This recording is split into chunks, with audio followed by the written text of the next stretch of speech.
this is the question asked: were people's names, as recorded in the Bible, different from the names that they were actually given by their parents?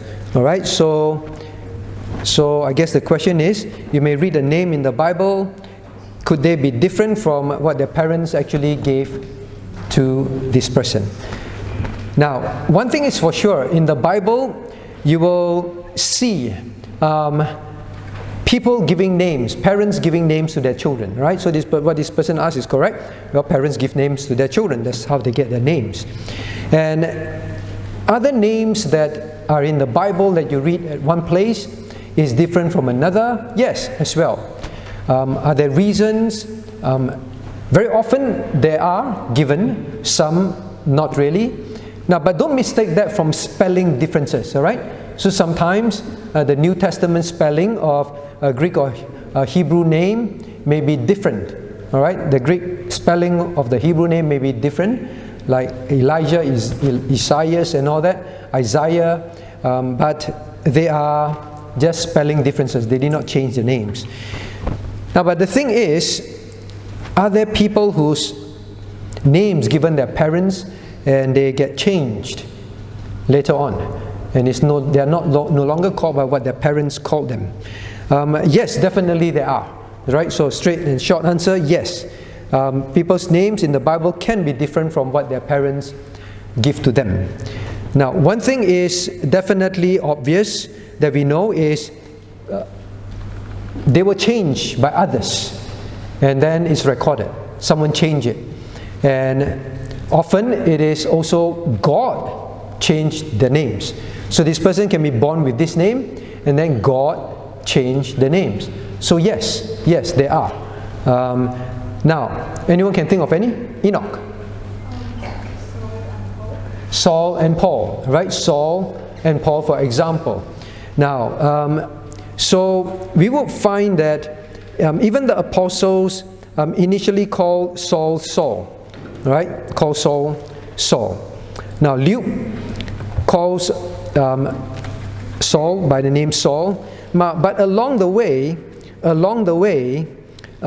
as Paul was called to the Gentiles, thereafter he was somehow called Paul as he went to the Gentiles. Right? So Saul did become Paul thereafter. Okay, so that's one example. Another one, Anna. We've been studying Abraham. Now, initially, what was Abraham called? Abram. A-B-R-A-M. All right, Abram then became Abraham. Why? Why did his name? How come his name changed? Jennifer. God is the one who changed his name. All right, God is the one who changed his name. So, I'll just read to you. Genesis 17:5. God says, "Neither shall thy name any more be called Abram, but thy name shall be Abraham." And God gives the reason. "For a father of many nations have I made thee." All right, so God gave a purpose. There's always this joke about Abraham become Abraham, right? When God made Abram a father of many nations, now then Abraham have to bring the ham home, right? So they say, that's why it's called Abraham, right? Of course it is not because of that. Now, so God has changed people's name. Born with Abram, then became Abraham, right? Abraham. Now, of course, the famous one would be Jacob, right? Jacob. Now, again in Genesis 32:28, now God himself said, and he said, "Thy name shall be no more Jacob, but Israel." And he gives the reason. "For as a prince hast thou power with God and with men, and has prevailed." Right? Israel, prince of God. Israel. Now you will notice many of the Hebrew names, they have El. Israel, Joel. They like to take on this ending, meaning it's linked with God. Right? El, Elohim. Elohim is God in Hebrew, El. So they have Joel,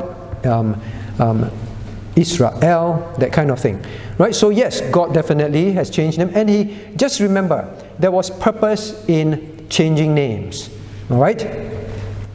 Now there are, of course, in the New Testament also Simon, now Jesus Christ in John 1:42, and He brought him to Jesus, and when Jesus beheld him, He said, "Thou art Simon, the son of Jonah, thou shalt be Cephas," which is by interpretation a stone.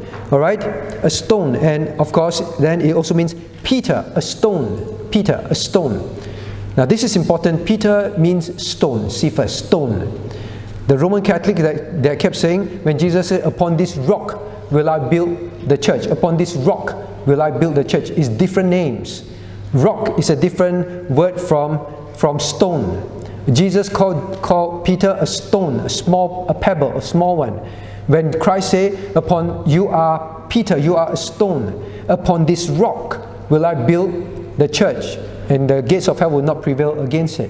So you must know names. So once you understand names, you can tell the Roman Catholics, no, Jesus did not build the church on Peter. That's why they say Peter is the Pope. Jesus said, "Upon this rock," different Greek word. He referred to Himself, the rock. The big mountain there, the Jerusalem rock. All right? So Christ was referring to something else, not Peter. Peter was a stone. So yes, to answer this person, God changes name. Now, not only that, he is reminded that he is a lively stone in the church of God, right? He's not the chief cornerstone. He's just another lively stone. We've been studying in 1 Peter, right? We are all lively stones, priests unto God. So all this has meaning. Now, now not only that, do people change their own names? You want to change your own name? There were occasions where people changed their own names as well. All right? Now it's important to study this because I'm going to say some things after this. So at times, people change their own name. They go through something, or it could be conversion, or they go through some things. Then they change their names to again, it has meaning, to reflect something of now their new life, and to forget their old life. So God does. There are people in scriptures that actually do that as well. Okay, to forget their past. Okay, so any one of you want to ask, "Daddy, Mommy, I want to change my name. I want to forget the past." Now we also have occasions. We also have occasions where certain names are given by parents that are very strong. Very strong. For example, Ichabod. Remember we studied Ichabod? Who remembers where is Ichabod? Ichabod. Nathan. It's Nathan. Nathan? Calvin. Oh, Nathan, yes, Nathan. What does Ichabod mean? Don't know. Shane, Ichabod. How come? I thought I kept saying, never call your child Ichabod. Last one, Alex, Ichabod. Say again? Useless. Since it's something that you shouldn't call your child. Useless. Ichabod. Now, Ichabod means the glory is not. Means the glory of God has departed. Right? So the child was named Ichabod to remind them the glory of God has departed from us. So sometimes very strong names. So it is still given with a meaning. Given with a meaning. To remind things. Some are given good names to remind them of what God did, what they should be. And Christ changed names to give them meaning as well. So names are given by parents with meaning. Names were changed by God to give meaning. Names that people changed themselves, they also had an intention for certain perpetuating of certain meaning or forgetting certain things. All right? Now that's the point. So I think it's a good question. Because we seldom think about names. We seldom think about our own names.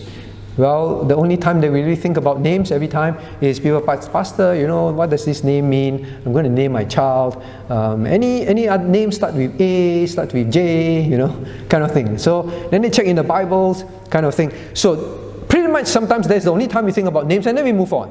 That's it. Now, why do I want to emphasize this? Now, even in the world today, people are careful with giving their children names, right? They're careful. So some people, to prolong their legacy, to emphasize certain legacy, they will call like junior, right? So junior or senior kind of thing. They recognize the importance of names and legacies. Now, with that, now in fact, God gives names in the Old Testament to show very strong impact. Very strong impact. All right, so like during the time of Judges, and during other times where God actually called the prophet to call their children very strong names. Very, very strong names, right? It can be like useless, that kind of thing. Now, the point is this, I'm trying to make is, names are supposed to give an impact both to those around and an impact to the person the name is given to. I repeat, when you see from scriptures, to give the person a remembrance, a strong thinking, thoughts about their name, and as well as then therefore what is trying to tell other people. Like Ichabod, what is trying to tell other people? All right, the glory of God has departed. We all must wake up. Now then we would say that as parents, when you name your children, be very careful. Think about what it means. Don't just give them names. You say, well, I've named my child already, it's too late. Don't give them names that just to make it unique. You know, I had many Hong Kong classmates when I was studying. I'm not sure if it's unique to Hong Kongers or some other nations as well. But it seems to be mainly my Hong Kong classmates, which they give the children very unique names. Sometimes it's more for novelty than anything. Or sometimes it can be just the father loves science, so we call one son called nuclear, one son called atom, one called proton, right? And that kind of thing, right? So I'm not joking. It's real. It's real. It's genuine, not Israel. It's really true. Because of that, now names should have. Maybe they feel, yeah, this is really impactful to me. But for Christian parents, choose names very carefully. God does put an emphasis on the meaning of names. That is why He changed names, all right? Now, so don't choose like very long, very difficult names, just to make it unique. In some countries, I think, at least like before I left Singapore, I found that it's increasingly so. And they must spell it very differently, all right?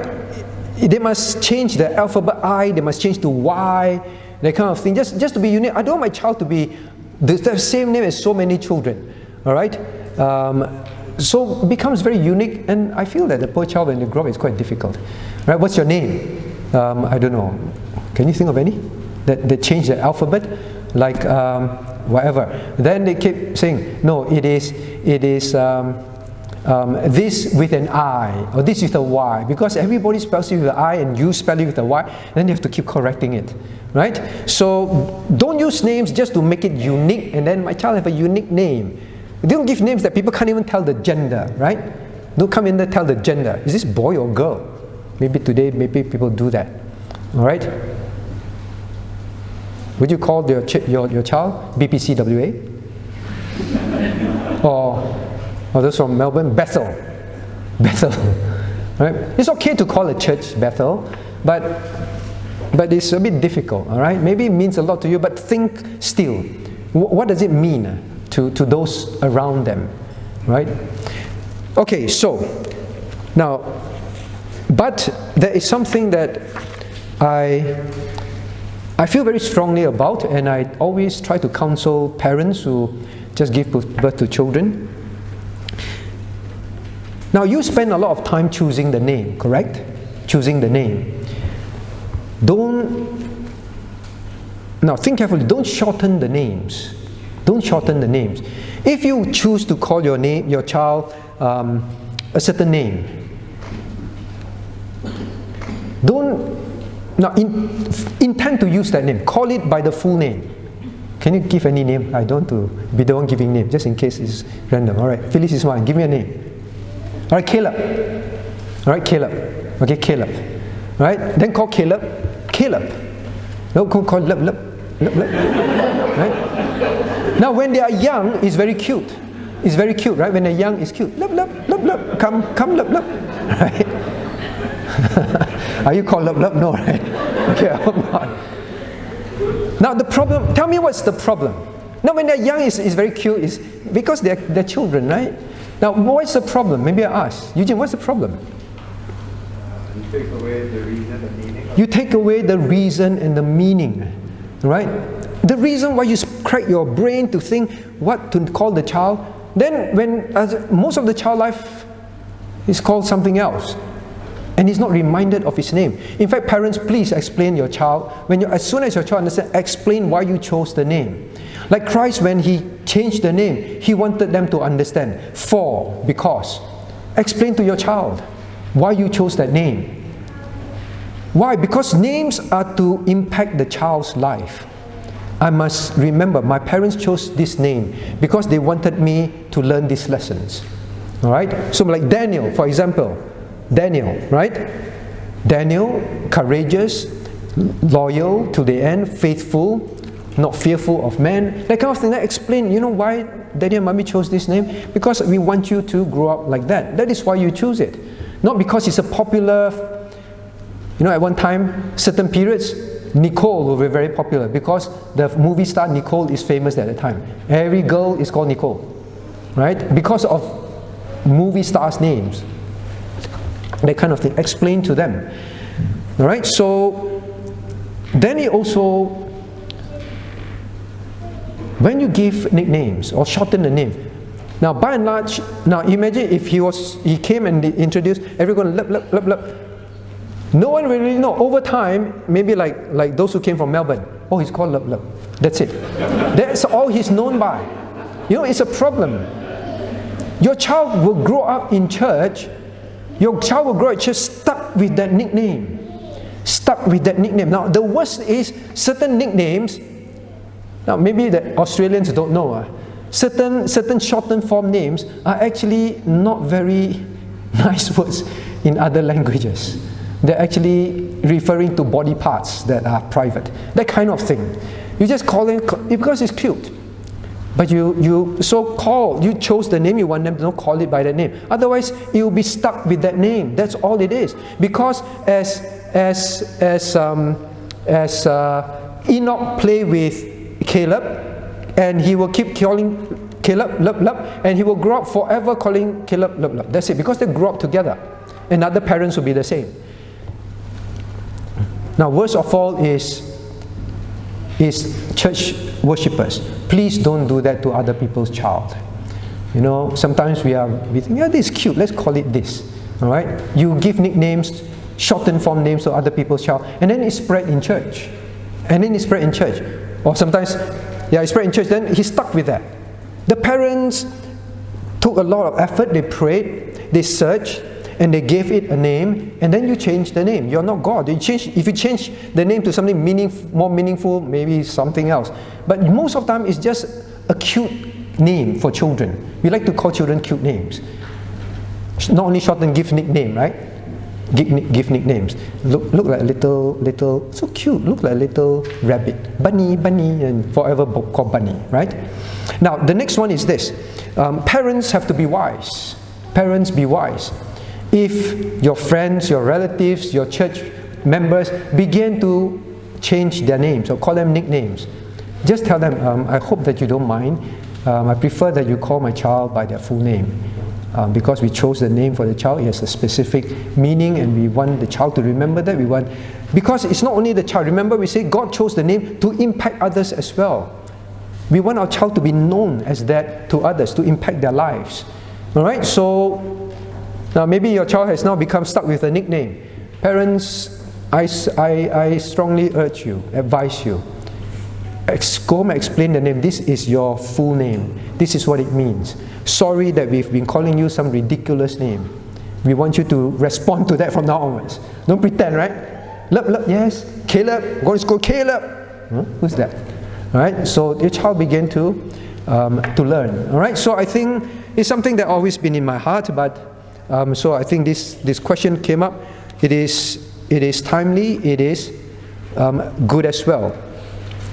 Timely and good. Now, but also, yes. Third question, does that mean it's not recommended to call your children a boy or girl? A boy or girl. Very common, right? A boy or girl, some even worse. Achi, a cow, that kind of thing, right? For the Australian, achi means pig, a cow means dog, right? Terms of a boy or girl,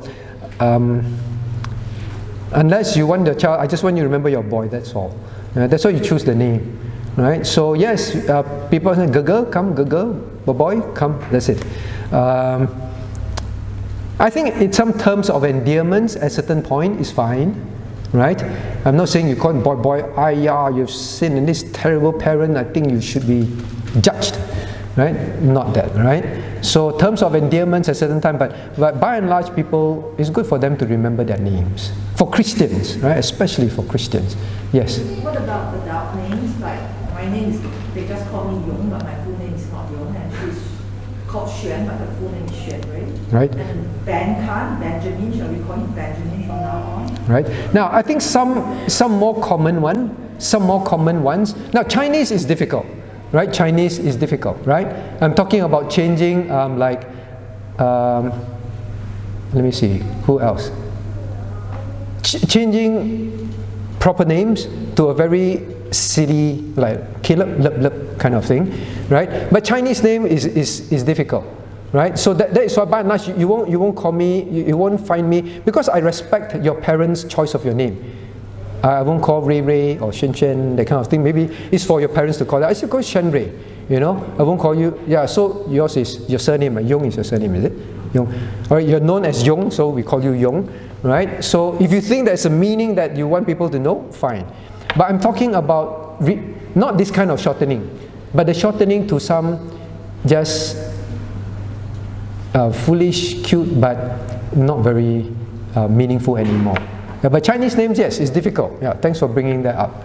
Right? But by and large, I still think you want us to call you Yong, that's why I call you Yong. But by and large, people introduce their name, and I know that's a name. I call them by that name. Okay, so that. All right. So I think that is an important thing for us to learn. So parents, I think if you've reached a stage where your children's name are lost and it becomes some silly name, I think it's really time for the parents to discuss and say, maybe we should do something about this. The child is going to grow up called Love in church forever. And what's the meaning? No meaning. Right, so that. Okay, so I hope I answered the child's question. Thank you for asking that. Yes, names get changed. It's no longer what their parents give, but usually it's for a very meaningful purpose. Okay, meaningful purpose. So try to do that. What do we have here? Top 5 reasons why church dropouts. What church dropouts say, why they stop attending church. Now please remember 66% of, well, I take the American view, they're the most readily available results. They stop attending church at least a year after turning 18. So from